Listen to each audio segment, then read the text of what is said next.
Hello, जय हिंद दोस्तों। आशा करते हैं आप स्वस्थ होंगे। मैं विवेक अपने इस यूट्यूब चैनल करे मिरर में आपका हार्दिक स्वागत करता हूं। आज मैं आपके लिए दिल्ली सल्तनत का पार्ट 2 लेकर के आया हूं।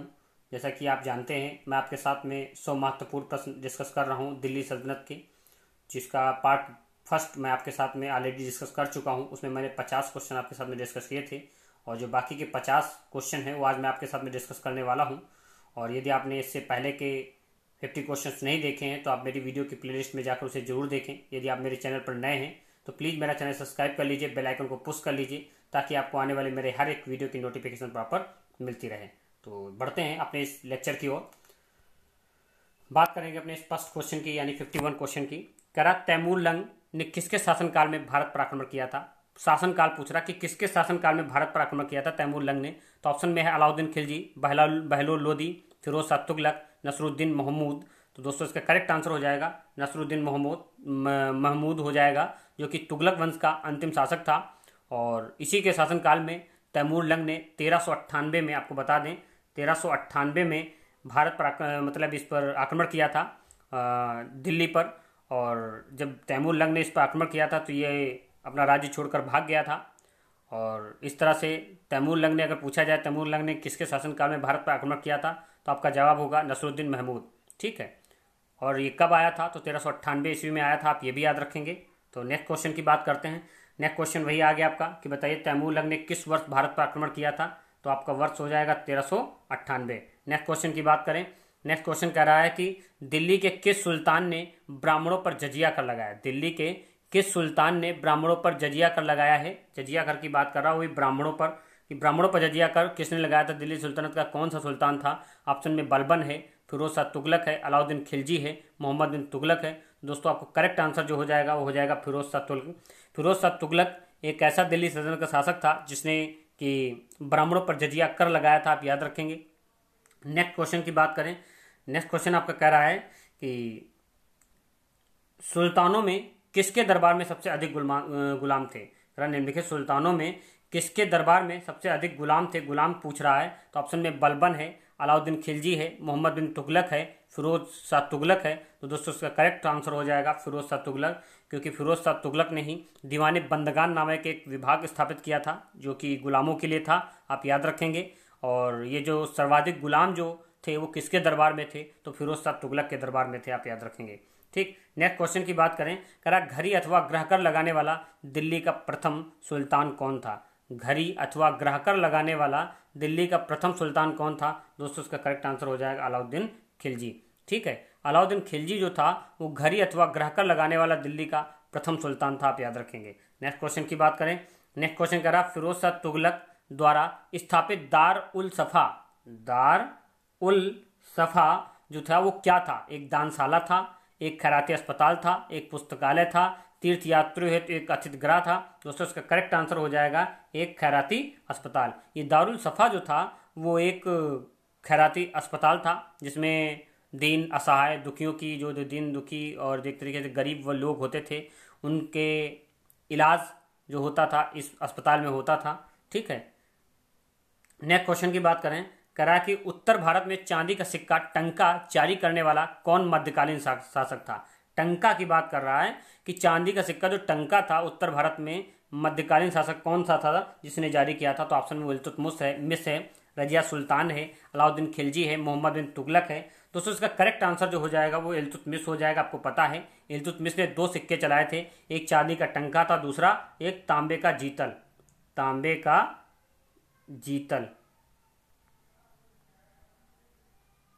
तांबे का जीतल 2 सिक्के चलाए थे, एक चलाया था चांदी का टंका और दूसरा तांबे का जीतल। और दोनों सिक्के चलाने वाला कौन शासक था, इल्तुतमिश था। आपको पता है इल्तुतमिश दिल्ली का एक तरीके से वास्तविक संस्थापक था जिसने दिल्ली को अपनी राजधानी बनाया था। ठीक, इसी ने कुतुब मीनार के निर्माण में योगदान दिया था, आप ये भी याद रखेंगे। ठीक, ये दिल्ली सल्तनत का एक तरीके से काफ़ी प्रतापी शासक हुआ था। तो बात करते हैं, नेक्स्ट बात करते हैं। नेक्स्ट क्वेश्चन है, करा कि सुल्तान मोहम्मद बिन तुगलक के शासन क्षेत्र को हिंदू और सिंध शब्द का प्रयोग किसने किया। हिंदू और सिंध शब्द का प्रयोग सुल्तान मोहम्मद बिन तुगलक के शासनकाल को किसने कहा है? तो ऑप्शन है बर्नी है, इब्न बतूता है, सरहिंद है, इशामी है। तो इसका करेक्ट आंसर हो जाएगा इब्न बतूता। आपको बता दें इब्न बतूता जो था वो मूर देश का निवासी था, मूर यानी कि मोरक्को का निवासी था। और इसकी प्रसिद्ध पुस्तक का नाम क्या है? रेहला। रेहला इसकी प्रसिद्ध पुस्तक है, आप याद रखेंगे, जिसमें इसका यात्रा वृत्तांत मिलता है। तो याद रखेंगे सुल्तान मोहम्मद बिन तुगलक के शासन क्षेत्र को हिंदू और सिंध शब्द का प्रयोग किसने किया है? तो इब्न बतूता ने किया था, या इनके मोहम्मद बिन तुगलक के शासनकाल में आया था। और इसकी प्रसिद्ध पुस्तक का नाम रेहला है, आप ये भी याद रखेंगे। नेक्स्ट क्वेश्चन की बात करें, इसी इब्न बतूता ने ही मोहम्मद बिन तुगलक के विषय में कहा था कि ये एक ऐसा शासक था जो एक तरीके से पुरस्कार और रक्त बहाने में रुचि रखता था। मतलब जितना अधिक पुरस्कार देने में रुचि रखता था उतना अधिक ही ये मतलब रक्त बहाने में, मृत्यु दंड देने में रुचि रखता था। इतना ये एक तरीके से उसको, और कई विद्वान हैं दिल्ली सल्तनत में जिन्होंने इसे मोहम्मद बिन तुगलक को पागल बताया है कि ये पागल था। ठीक है, पागलों वाली हरकतें करता था ये मोहम्मद बिन तुगलक। तो इसके विषय में ऐसी ऐसी बातें कही गई हैं। तो नेक्स्ट बात करते हैं। नेक्स्ट क्वेश्चन कह रहा है कि वली और अमीर के पदों को किसने पृथक किया था? ऑप्शन में बलबन है, मोहम्मद बिन तुगलक है, अलाउद्दीन खिलजी है, गयासुद्दीन है। दोस्तों इसका करेक्ट आंसर हो जाएगा मोहम्मद बिन तुगलक। मोहम्मद बिन तुगलक ने वली और अमीर के पदों को एक दूसरे से पृथक कर दिया था, आप याद रखेंगे। नेक्स्ट क्वेश्चन की बात करते हैं। नेक्स्ट क्वेश्चन कह रहा है मूर देश का यात्री इब्न बतूता किसके शासनकाल में आया था? वही क्वेश्चन को घुमा दिया है कि मूर देश बताया था हमने, मोरक्को। ठीक, मोरक्को का यात्री इब्न बतूता जिसकी पुस्तक रेला है, किसके शासनकाल में आया था? तो मोहम्मद बिन तुगलक के शासनकाल में आया था। और ये इसी ने मोहम्मद बिन तुगलक को बताया है कि ये ऐसा व्यक्ति था कि ये पुरस्कार और रक्त बहाने में दोनों में ही रुचि रखता था। ठीक है, नेक्स्ट क्वेश्चन की बात करें। करा तैमूर के आक्रमण के बाद भारत में किस वंश का राज स्थापित हुआ? आपको बता दें कि तैमूर ने वर्ष 1398 में आक्रमण किया था।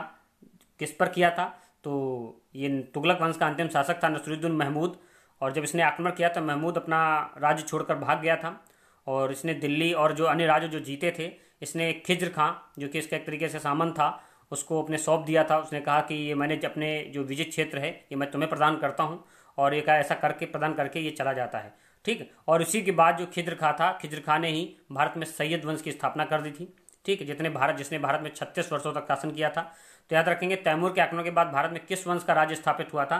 तो ऑप्शन में लोदी है, सैयद है, तुगलक है वंश है, खिलजी वंश है। तो सैयद वंश की स्थापना हुई थी, याद रखेंगे। ठीक है, तैमूर ने ही खिज्र खां को अपना जीता हुआ राज्य दे दिया और इसी खिज्र खां ने ही सैयद वंश की स्थापना की थी। नेक्स्ट क्वेश्चन की बात करें, निम्नलिखित मध्ययुगीन शासकों में कौन एक उच्च शिक्षित था? मध्ययुगीन शासक थे, उनमें से सबसे अधिक शिक्षित कौन था? बलबन है, अलाउद्दीन खिलजी है, इब्राहिम लोदी है, शेर शाह सूरी है। दोस्तों इसका करेक्ट आंसर हो जाएगा इब्राहिम लोदी, जो कि लोदी वंश का एक तरीके से प्रतापी शासक था। और इसने ही ये मतलब एक तरीके से ये काफ़ी उच्च शिक्षित था। और इसी ने ही एक तरीके से खानवा और खतौली के 2 युद्ध लड़े थे, आप याद रखेंगे। नेक्स्ट क्वेश्चन की बात करें, आगरा और शहर की स्थापना किसने की थी? आगरा शहर की स्थापना किसने की थी? ऑप्शन में बहलोल लोदी है, फिरोज शाह तुगलक है, खिज्र खां है, सिकंदर लोदी है। दोस्तों इसका करेक्ट आंसर हो जाएगा सिकंदर लोदी, जो कि लोदी वंश का शासक था और बहलोल लोदी का पुत्र था। और इसने ही आगरा शहर की स्थापना की थी, आप याद रखेंगे। नेक्स्ट क्वेश्चन की बात करें, महाराजा सांगा ने इब्राहिम लोदी को किस युद्ध में पराजित किया था? इब्राहिम लोदी को किस युद्ध में पराजित? महाराजा सांगा ने, आप देखो महाराजा सांगा की बात कर रहा है। ये महाराजा सांगा जो कि सिसोदिया वंशी शासक थे, और इन्होंने इब्राहिम लोदी को कह रहा है किस युद्ध में पराजित किया था? ऑप्शन में खतौली का युद्ध है, सारंगपुर का युद्ध है, सिवाना का युद्ध है, खानवा का युद्ध है। तो इसका करेक्ट आंसर हो जाएगा खतौली का युद्ध। खतौली का युद्ध जो लड़ा गया था वो 1518 ईस्वी में लड़ा गया था। ये किसके मध्य लड़ा गया था? तो महाराजा सांगा और इब्राहिम लोदी के मध्य लड़ा गया था, जिसमें इब्राहिम लोदी बुरी तरीके से पराजित हुआ था। और ये महाराजा सांगा जो है सिसोदिया वंशी शासक थे, आप ये भी याद रखेंगे। ठीक है, नेक्स्ट क्वेश्चन की बात कर लें। नेक्स्ट क्वेश्चन कह रहा है, भारत के किस मध्यकालीन शासक ने इक्ता व्यवस्था आरंभ की थी? इक्ता व्यवस्था की बात कर रहा है, मैंने पहले ही बताया था। ऑप्शन में इल्तुतमिश है, बलबन है, अलाउद्दीन खिलजी है, उपयुक्त में से कोई नहीं। तो इक्ता व्यवस्था को चालू करने वाला शासक कौन था दोस्तों? तो इल्तुतमिश था, आप याद रखेंगे। इक्ता व्यवस्था को चालू करने वाला शासक कौन था? इल्तुतमिश था, और यही दिल्ली सल्तनत का वास्तविक संस्थापक था। और दिल्ली को इसने अपनी राजधानी लाहौर से दिल्ली राजधानी बनाने वाला शासक कौन है? इल्तुतमिश है, आप ये भी याद रखेंगे। और इसे गुलामों का गुलाम भी कहा जाता है। ठीक है, इल्तुतमिश को ही कहा जाता है। नेक्स्ट क्वेश्चन की बात करें।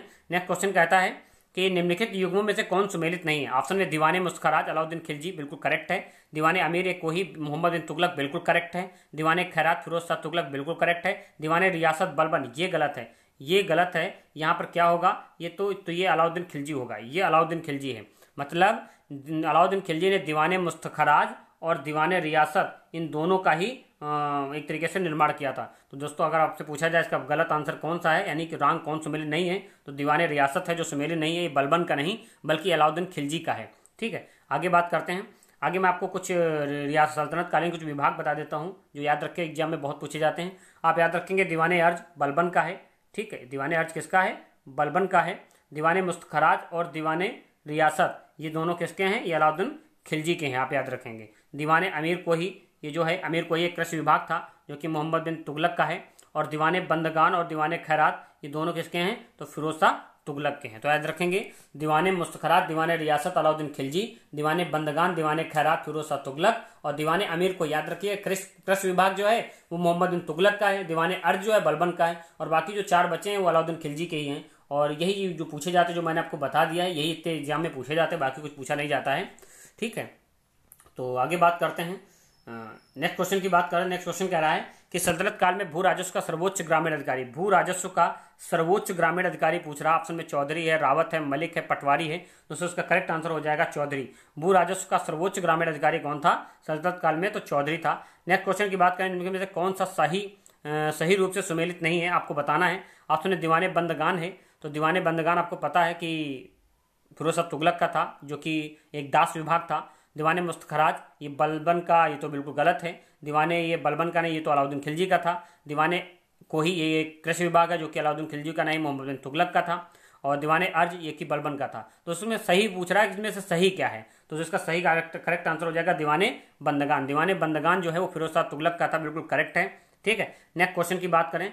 नेक्स्ट क्वेश्चन कह रहा है कि इनमें से किसने टंका नामक चांदी का सिक्का चलाया था। अब अभी मैंने बताया था कि तांबे का जीतल और सोने का टंका, तो चांदी का टंका चलाया था, किसने चलाया था, तो अभी इल्तुतमिश ने चलाया था, मैंने बताया। और एक और चलाया था तांबे का जीतल, तांबे का जीतल चलाया था इल्तुतमिश ने। ये काहे का था, तो तांबे का था, तांबे का था, याद रखेंगे। तांबे का जीतल चलाया था इल्तुतमिश ने, 2 सिक्के चलाए थे। नेक्स्ट क्वेश्चन की बात करें, कह रहा है भारत में सर्वप्रथम सांकेतिक मुद्रा का प्रचलन किसने किया था। तो भारत में सर्वप्रथम सांकेतिक मुद्रा का प्रचलन जो किया था, ऑप्शन में इल्तुतमिश है, अलाउद्दीन खिलजी, मोहम्मद बिन तुगलक, शेर शाह सूरी। तो इसका करेक्ट आंसर हो जाएगा मोहम्मद बिन तुगलक। नेक्स्ट क्वेश्चन की बात करें। नेक्स्ट क्वेश्चन कह रहा है 2.5 दिन का झोपड़ा क्या है। ऑप्शन में कह रहा है 2.5 दिन का झोपड़ा जो है वो क्या है। एक मस्जिद है, मंदिर है, संत की झोपड़ी है, मीनार है।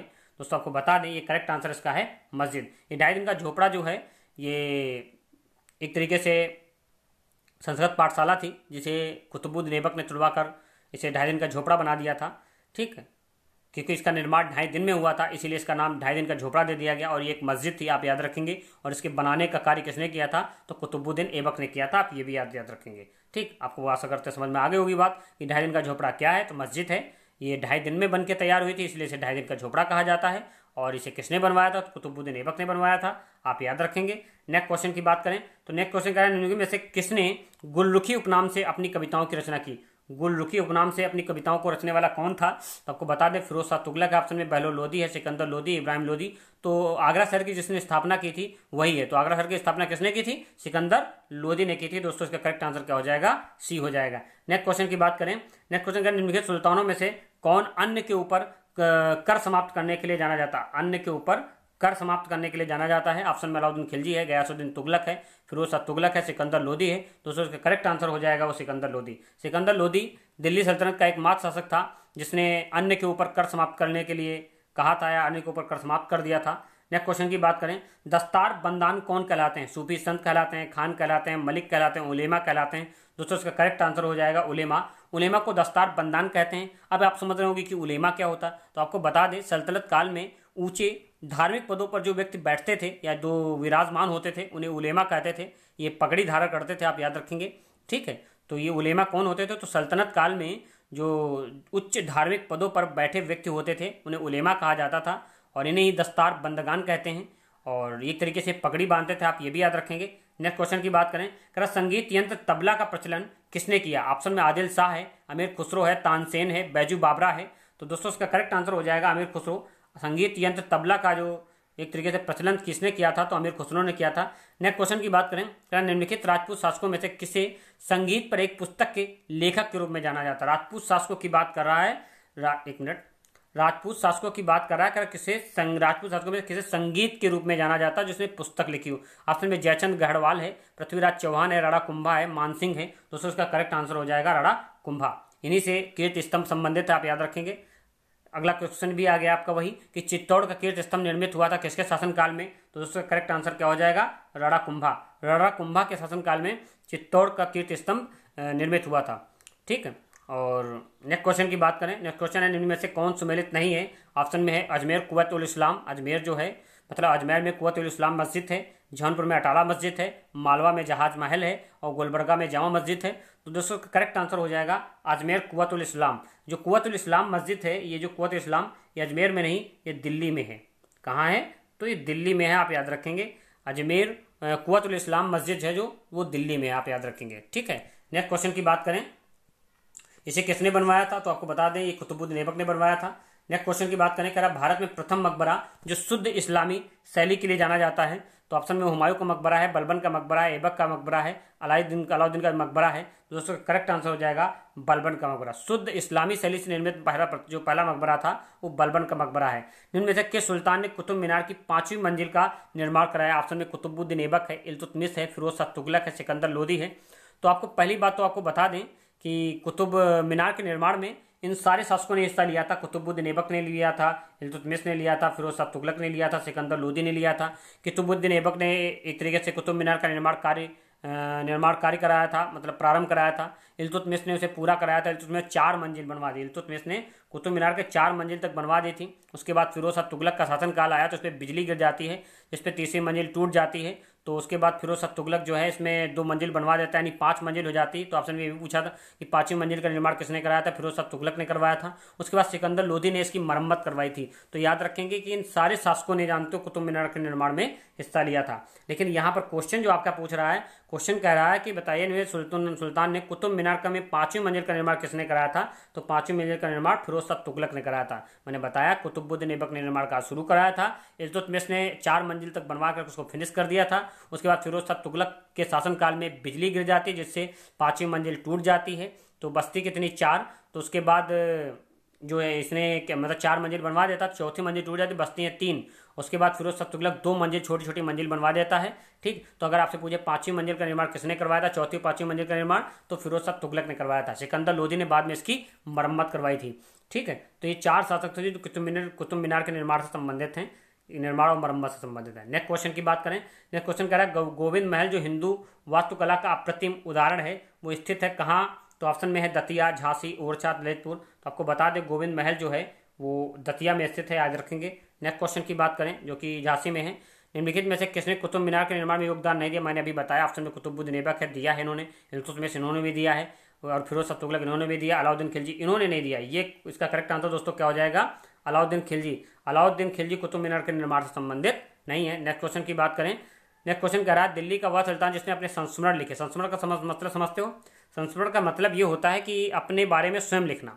ठीक है, अपने बारे में स्वयं लिखना। तो दिल्ली का वह सुल्तान कौन था जिसने अपने संस्मरण लिखे, खुद के बारे में लिखा है। इल्तुतमिश है, बलबन है, अलाउद्दीन खिलजी है, फिरोज शाह तुगलक। दोस्तों करेक्ट आंसर क्या हो जाएगा, फिरोज शाह तुगलक। नेक्स्ट क्वेश्चन की बात करें। नेक्स्ट क्वेश्चन कह रहा है इनमें से कौन सुमेलित नहीं है। ऑप्शन में तारीख हिंद हसन निजामी है, तारीख दिल्ली अमीर खुसरो है, रेहला इब्न बतूता है, तबकात नासिर मिनाजुल सिराज है। तो दोस्तों ये तबकात नासिर मिनाजुल सिराज ये भी तो करेक्ट है। रेहला इब्न बतूता का ये भी करेक्ट है। तारीख दिल्ली अमीर खुसरो की ये भी करेक्ट है। तारीख हिंदी ये हसन निजामी की ये गलत है। ये किसकी है, हसन निजामी की नहीं है, ये अलबरूनी की है। ये अलबरूनी की है, आप याद रखेंगे। किसकी है, अलबरूनी की है, याद रखेंगे। नेक्स्ट क्वेश्चन की बात करें। कह रहा किताबुल हिंद रचना के प्रसिद्ध लेखक का क्या नाम है। तो ऑप्शन में अभी बताया मैंने, क्यों हसन निजामी है, मिनाजुल सिराज है, अलबरूनी है, शम्स सिराज आफीफ है। तो दोस्तों करेक्ट आंसर क्या हो जाएगा, अलबरूनी। नेक्स्ट क्वेश्चन की बात करें। ये बहुत बार क्वेश्चन रिपीट हुआ, इसलिए बार बार मैं बता रहा हूँ आपको, याद रखिएगा। ठीक है, अगर आपने इसको अच्छे से देख लिया तो दिल्ली सल्तनत से आपका कोई भी क्वेश्चन नहीं छूटेगा, ये मेरा दावा है। निम्नलिखित में से किसने दिल्ली के 7 सुल्तानों का शासनकाल देखा। ऑप्शन में अमीर खुसरो है, शेख निजामुद्दीन औलिया है, ख्वाजा मोइनुद्दीन चिश्ती है। उपयुक्त में से कोई नहीं। दोस्तों इसका करेक्ट आंसर हो जाएगा शेख निजामुद्दीन औलिया। ये जो शेख निजामुद्दीन औलिया है इसने दिल्ली के 7 सुल्तानों का शासनकाल देखा था, और इन्हीं के शिष्य थे अमीर खुसरो। कहा जाता है शेख निजामुद्दीन औलिया की जब मृत्यु हुई थी तो उसके 24 घंटे बाद अमीर खुसरो ने ही अपने प्राण त्याग दिए थे अपने गुरु के शोक में। याद रखना। नेक्स्ट क्वेश्चन की बात करें, करा अमीर खुसरो ने किसके विकास में अग्रणी भूमिका निभाई थी? ऑप्शन में राजभाषा है, अवधी है, खड़ी बोली है, भोजपुरी है। दोस्तों इसका करेक्ट आंसर क्या हो जाएगा? खड़ी बोली। अमीर खुसरो ने खड़ी बोली के विकास में अग्रणी भूमिका निभाई है। नेक्स्ट क्वेश्चन की बात करें कि तूतीय हिंद अमीर खुसरो का जन्म कहाँ हुआ था? ऑप्शन में पट्टी में, पटाली में, पटियाली में, पटियाला में। दोस्तों करेक्ट आंसर हो जाएगा पटियाली में, आप याद रखेंगे। नेक्स्ट क्वेश्चन की बात करें, एटा का पटियाली जिला है, ठीक, एटा में पटियाली पड़ता, वहीं से इनका जन्म हुआ था। प्रसिद्ध कवि अमीर खुसरो निम्नलिखित में से किस बादशाह के दरबार में रहते थे? तो ऑप्शन में नवाब आसुफुद्दौला है, गयासुद्दीन बलबर है, मोहम्मद शाह रंगीला है, कुतुबुद्दीन ऐबक है। दोस्तों इसका करेक्ट आंसर हो जाएगा गयासुद्दीन बलबन। गयासुद्दीन बलबन के दरबार में रहता था। आपको पता है बलबन रक्त और लौह की नीति के लिए जाना जाता है। दीवाने अर्ज इसी का विभाग है। नेक्स्ट क्वेश्चन की बात करें, प्रसिद्ध कवि अमीर खुसरो किसके दरबार में रहते थे? तो ऑप्शन में अलाउद्दीन खिलजी है, इल्तुतमिश है, मोहम्मद बिन तुगलक है, कुतुबुद्दीन ऐबक है। तो दोस्तों इसका करेक्ट आंसर हो जाएगा अलाउद्दीन खिलजी। अलाउद्दीन खिलजी के दरबारी कवि थे ये। पुराणों का अध्ययन करने वाला प्रथम मुसलमान मैं बता चुका हूँ। पुराणों का प्रथम अध्ययन करने वाला प्रथम मुसलमान कौन था? जो कि मोहम्मद गजनवी के साथ में आया था। अबुल फजल है, कादिर बदायूनी है, अलबरूनी है, दारा सिको है। तो उसका करेक्ट आंसर क्या हो जाएगा? अलबरूनी। नेक्स्ट क्वेश्चन की बात करें, करा अमीर खुसरो एक थे, कवि थे, इतिहासकार थे, संगीतज्ञ थे, ये तीनों थे? तो अमीर खुसरो कवि भी थे, इतिहासकार भी थे, संगीतज्ञ भी थे। तो इसका करेक्ट आंसर दोस्तों क्या हो जाएगा? ये तीनों। नेक्स्ट क्वेश्चन की बात करें, नेक्स्ट क्वेश्चन कह रहा है कि हदीस है, एक हदीस क्या है आपसे पूछ रहा है? एक इस्लामिक कानून है, दंदोबस्त कानून है, सल्तनत कालीन कर है, मनसबदार है। तो आपको बता दें हदीस एक इस्लामिक कानून है, आप याद रखेंगे। हदीस जो है एक इस्लामिक कानून है। नेक्स्ट क्वेश्चन की बात करें, जौनपुर नगर की स्थापना किसने की थी? तो मैंने बताया जौनपुर नगर की स्थापना किसने की थी? सिकंदर लोदी, कई बार मैं बता चुका हूं, ठीक है। नेक्स्ट क्वेश्चन की बात करें, निम्न स्थानों में से किसे भारत का सिराज कहा जाता है? तो ऑप्शन में आगरा है, इलाहाबाद, जौनपुर, लखनऊ। तो जौनपुर को कहा जाता है, और ये जौनपुर को ही मोहम्मद क्या बोलते हैं, सिकंदर लोदी ने इसकी स्थापना की थी। नहीं, एक मिनट, सिकंदर लोदी, हाँ, जौनपुर नगर की स्थापना सिकंदर लोदी ने की थी, आप याद रखेंगे, ठीक है। और नेक्स्ट क्वेश्चन की बात करें, कराया किसे भारत का सिराज कहा जाता? तो जौनपुर को कहा जाता है। नेक्स्ट क्वेश्चन है कि निम्न में से किस शासक ने सर्वप्रथम जजिया का समाप्त किया था? तो जैनुल आबदीन है, मोहम्मद बिन तुगलक है, हुसैन शाह सरकी है, अकबर है। तो उसका करेक्ट आंसर हो जाएगा जैनुल आबदीन। जैनुल आबदीन ने सर्वप्रथम जजिया कर को समाप्त किया था। किसने समाप्त किया था? जैनुल आबदीन ने सर्वप्रथम जजिया कर को समाप्त किया था, आप याद रखेंगे, जैनुल आबदीन। नेक्स्ट क्वेश्चन की बात करें, अलबरूनी भारत में आया था 9वीं शताब्दी में, 10वीं शताब्दी में, 11वीं शताब्दी में, 12वीं शताब्दी में? दोस्तों इसका करेक्ट आंसर जो हो जाएगा वो हो जाएगा 11वीं शताब्दी में। अलबरूनी जो आया था वो 11वीं शताब्दी में आया था, आप याद रखेंगे। नेक्स्ट क्वेश्चन की बात करें, नेक्स्ट क्वेश्चन कह रहा है चंगेज खान का मूल नाम क्या था? खासुल खान, एसगोई, तैमुचिन, अवगुधी? दोस्तों करेक्ट आंसर हो जाएगा तैमुचिन। ये जो चंगेज खान था, ये तैमुचिन, इसका जो निक नेम था वो तैमुचिन था, आप याद रखेंगे। क्या नाम था? तैमुचिन था, ठीक है। क्या नाम था इसका? तैमुचिन था। नेक्स्ट क्वेश्चन की बात करें, नेक्स्ट क्वेश्चन कह रहा है कि निम्नलिखित सल्तनत शासकों में से कौन अफगान मूल के थे? अफगान मूल की बात कर रहा है, ऑप्शन में खिलजी है, तुगलक है, सैयद है, लोधी है। दोस्तों इसका करेक्ट आंसर हो जाएगा लोधी, ठीक है। लोधी की वंश की स्थापना बहलोल लोधी ने की थी, इसके बाद सिकंदर लोधी आया था, उसके बाद फिर इब्राहिम लोधी आया था, ठीक है। तो करा सल्तनत शासकों में से कौन अफगान मूल के थे? तो लोधी वंश जो थे, लोधी शासक जो थे वो अफगान मूल के थे। नेक्स्ट क्वेश्चन और इस वीडियो का लास्ट क्वेश्चन, करा दिल्ली को जो सुल्तान भारत में नेहरू, सॉरी ये नहर है, ये थोड़ा मिसप्रिंट हो गया है, ये कटा है, ठीक है। नहर के सबसे बड़े जाल का निर्माण करने के लिए प्रसिद्ध है, वह था? ऑप्शन में इल्तुतमिश है, गयासुद्दीन तुगलक है, फिरोज शाह तुगलक है, सिकंदर लोधी है। तो उसका करेक्ट आंसर क्या हो जाएगा? वो फिरोज शाह तुगलक। नहरों का निर्माण कराने में सबसे जो अधिक भूमिका रही थी वो फिरोज शाह तुगलक की थी, और इसी ने एक तरीके से सिंचाई कार्य चालू किया था, इसी ने लेना चालू किया था, क्योंकि जानते हो ये इसी ने शाही नहरें बनवाई थी, इससे जो सिंचाई करता था उसके बदले में ये उनकी कृषि का 1/10 भाग सिंचाई कर के रूप में लेता था। तो आशा करते होंगे आपको ये बात समझ में आ गई होगी। और ये वीडियो जो मैंने इस वीडियो में आपके 50 क्वेश्चन डिस्कस किए ये, और इससे पार्ट फर्स्ट में जो 50 क्वेश्चन डिस्कस किए, आपको दोनों ही वीडियो अच्छे से समझ में आ गए होंगे। अगर आपने ये वीडियो अच्छे से देख लिया तो आपका दिल्ली सल्तनत से कोई वो क्वेश्चन नहीं छूटेगा, ठीक है। आप चाहे प्रैक्टिस सेट उठा लीजिए, आप कुछ भी कर लीजिए, कहीं से भी सॉल्व कर लिए, आपके सारे के सारे क्वेश्चन सॉल्व हो जाएंगे, ये मेरा दावा है। तो अगर आपको ये वीडियो पसंद आया है तो आप इसे प्लीज़ लाइक करें, सब्सक्राइब करें और शेयर करें। और अगर इस वीडियो की PDF अगर आपको चाहिए तो आप मेरा टेलीग्राम चैनल ज्वाइन कर सकते हैं, जिसका लिंक इस वीडियो के डिस्क्रिप्शन में दे दिया गया है। वहाँ से आप उस टेलीग्राम को ज्वाइन कर वहाँ से आप PDF ले सकते हैं। धन्यवाद।